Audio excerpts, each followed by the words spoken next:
Hello friends, this is Shifa from Shifa's Rasoi, and today I've got a very simple cake recipe for you which is absolutely no bake.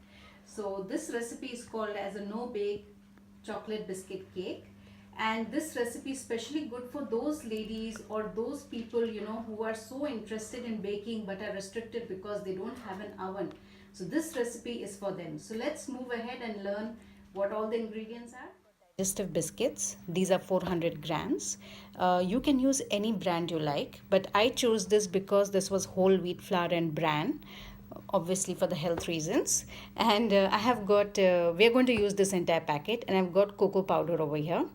This is unsweetened cocoa powder, so I'm going to use about half a cup of this. Then I've got a bittersweet chocolate. Don't use any normal cookies but cookie chocolate chips, but I want to use the bittersweet chocolate because already there is sugar in the biscuits, and then we're going to add sugar also into this cake. So please go in for a bittersweet chocolate. And here I'm using sugar. As you can see, this is sugar. I'm going to use 1 teacup. I'm going to use 1 teacup of the sugar. You can use any nuts of your choice. I'm a big fan of walnuts. I'm going to use a cup of walnuts plus some extra for garnishing. You can use cashews, almonds, you can use hazelnuts, you can even use pecans. Pecans are just lovely. And then I'm using a lighter unsalted butter. I'm going to use 1/3 cup of this, or you can take 2 tablespoons heaped of this butter. Next, what we are going to need for the frosting is whipping cream. Again, I'm going to use half cup of this. Half cup is the standard half cup, not a teacup. And we are going to use this at the later part of our recipe, so I'm going to just put it in the fridge for now. And for making the mixture of cocoa and sugar, we are going to need 1 cup of water. Step here, in one mixing bowl I have taken 1 teacup of sugar. I'm repeating again, it is 1 teacup, not this standard size of the cup, and a half cup of the normal standard size half cup of cocoa powder.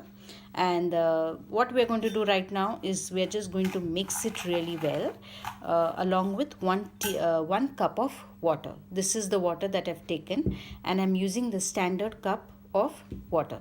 So gradually, first we're going to mix it, incorporate it really well, break all the lumps, and then slowly we're just going to add water into this and give it a stir. I have mixed the cocoa, sugar and the water. There are a little bit of lumps, but that's all right. It will go away while boiling. So now I'm going to add the 2 tablespoons of butter. This is equivalent to 2 tablespoons, or you can take 1/3. So guys, here I have put the cocoa and sugar mixture on a medium flame, and now we're going to boil this mixture for about 7 to 8 minutes on a medium flame. And don't leave this thing and go away. You have to keep stirring it for about 7 to 8. It's already been 8 minutes, and if you compare with the previous clip, you will know that the color has changed. Plus, there is some thickness. But friends, don't make it very thick because it will be very difficult for you to incorporate into the biscuit mixture.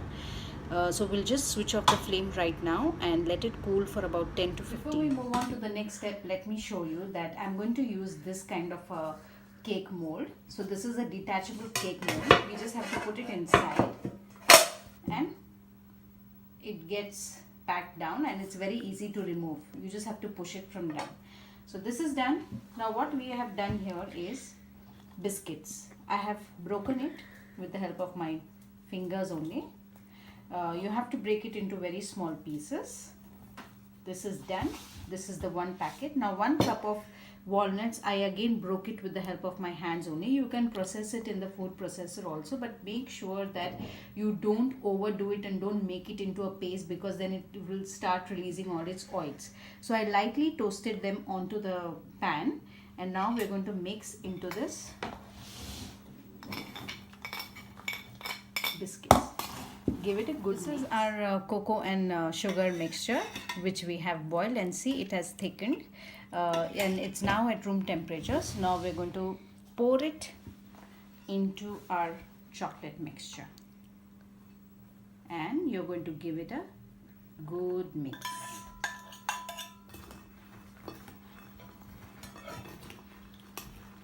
mix it. Let the cocoa and the sugar mixture coat really well over the biscuits. The mixture has coated so well on the biscuits. So now I'm going to pour into my mold. Even if you don't have this kind of a mold, it's totally alright. You can even use disposable aluminium cake molds that you can actually tear open and remove your cake. Or you can even use a glass bowl like this. Only the thing is that you won't be able to remove it from the mold.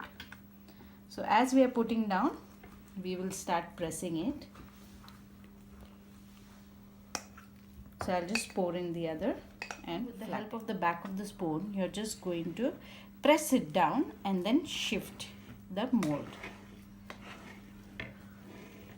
Just flatten it out.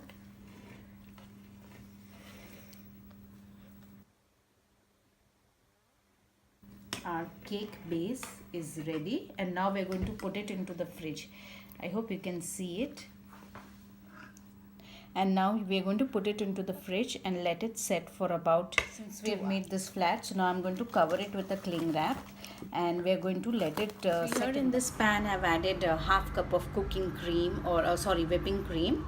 So we are going to just stir this gently, and we are going to cook only, and you can cook it on a slow flame, and we're going to cook it only till slight bubbles appear on this. So as you can see, bubbles are forming, so this means that we have to switch off the gas.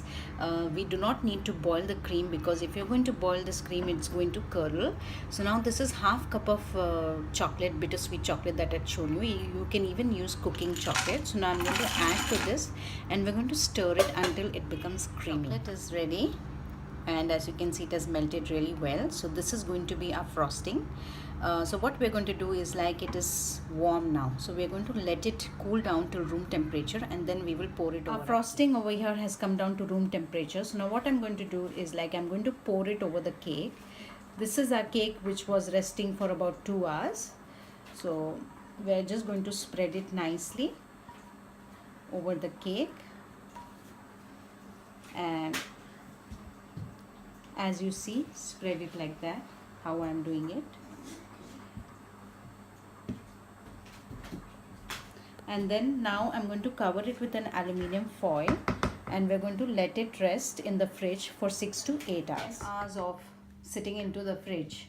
So we have removed it now, and now I'm going to garnish it with some chopped walnuts. You can use any nuts of your choice, but as I said, I'm a fan of walnuts. I'm going to add walnuts. Just going to put it around. You can decorate it the way you like. Garnish this, and now I'm going to show you how to remove this cake. You can take any vessel, or you can take a glass.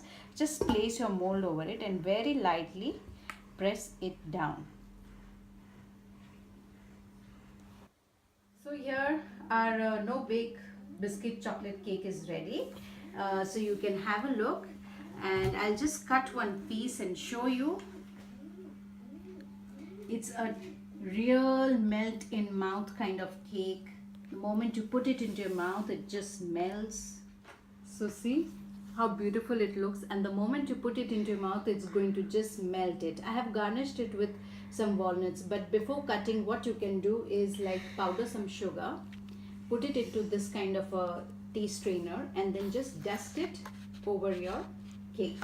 So that way also it will look very. So guys, while I enjoy my hot coffee and my melt in mouth no-bake chocolate biscuit cake, you guys give it a try, post me your comments, and share my videos with your family and friends. And thank you for watching my video.